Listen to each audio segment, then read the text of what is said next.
வணக்கம் மந்திரம் நமஸ்காரம். ஸோ இன்னமும் பார்த்தீங்க அப்படின்னா குட் பை டெக்லி ஹவுஸ்ஃபுல்லாக போயிட்டுருக்கு. ஒரு சில தேட்டர்ஸில் சில ஷோஸ் நிறைய படங்கள் ரிலீஸ் ஆகிருக்கு. பட் அதுக்கு பெரிய லெவலில் வரவேற்பு இல்லாததுனால குட் பை டெக்லி புது படம் வந்ததுனால மறுபடியும் தூக்கின அந்த தேட்டர்ஸில் கூட மறுபடியும் குட் பை டெக்லியை ரிலீஸ் பண்ணியிருக்கிறாங்க.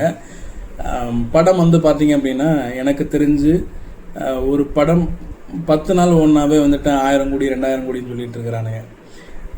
இந்த படம் கிட்டத்தட்ட 20 நாட்கள் ஆக போது ரிலீஸ் ஆகி வேறு லெவலில் போயிட்டுருக்குன்னு தான் சொல்ல முடியும் இந்த படத்தோட செலிப்ரேஷன்.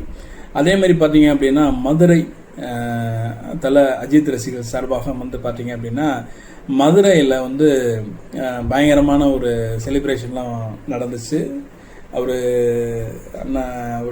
தலை சபி அவர்களுடைய தலைமையில் பார்த்தீங்க அப்படின்னா குட் பை டெக்லியுடைய வெற்றிக்கான ஒரு செலிப்ரேஷன் மதுரையில் பிரம்மாண்டமாக நடந்துச்சு. அதே மாதிரி பார்த்திங்கன்னா ஒவ்வொரு ஏரியாலையுமே, அதாவது அந்த படத்தோட ப்ரொடியூசர் இல்லைன்னா அந்த டீம், அந்த படத்தோட டீம்லாம் சக்ஸஸ் மீட் வச்சு இது பண்ணுறது வழக்கம். ஆனால் ஒரு நடிகருக்கு அது பயங்கரமான ஒரு ரசிகர்களாக இருக்கிறவங்க படம் வெற்றி பெற்றதா அவங்க செலிப்ரேஷன் பண்ணி இது பண்ணுறதெல்லாம் பெரிய விஷயம். அந்த ரசிகர்கள், அப்படிப்பட்ட வெறி பிடித்த ரசிகர்கள், ஒரு உண்மையான ரசிகர்களை கொண்ட வேர்ல்ட்லேயே உலகத்திலே கொண்ட ஒரே ஒரு ஆக்டர் அது அப்படின்னு பார்த்தீங்க அப்படின்னா ஒரு ஆக்டர் மட்டும் கிடையாது, ஒரு நல்ல மனிதன், ஒரு ப்ரௌட் ஆஃப் இந்தியன் தான் சொல்ல முடியும். ஏன்னா அவர் எப்படி சொல்கிறது அப்படின்னா இன்றைக்கி இந்தியாவை கௌரவப்பட்டு இந்தியாவே பெருமை அடைகிறது அப்படின்னா அது ஒருத்தர்னால் மட்டும்தான், அதுதான் தலை அஜித் அவர்கள். நேற்று பார்த்தீங்க அப்படின்னா பத்மபூஷன் விருது வாங்கியிருக்கிறாரு. அதுவுமே பார்த்திங்கன்னா ரெட்டிப்பு மகிழ்ச்சி எங்களுக்கெல்லாம்.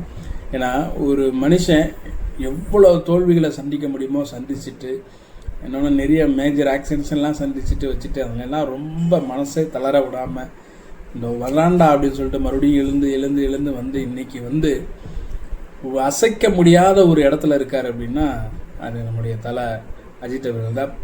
ஏன்னா நிறைய பேர் சொல்லியிருக்காங்க, அது நானும் சொல்கிறேன், ஒருத்தன் தலை ரசிகன் ஆகிட்டான் அப்படின்னா அவன் எந்த ஒரு காரணத்தினாலும் என்ன பண்ண மாட்டான், அவர் விட்டு கொடுக்கவே மாட்டான். கடைசி வரைக்கும் அவன் தலை ரசிகனாக தான் இருப்பான்.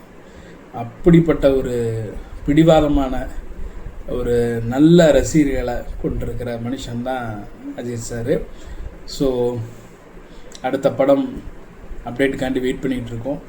சீக்கிரமாக அந்த அப்டேட் வந்துச்சு அப்படின்னா இன்னமும் அந்த செலிப்ரேஷன் மோடு கண்டினியூ ஆகும். அதில் எந்த ஒரு சந்தேகமும் இல்லை. பார்ப்போம்.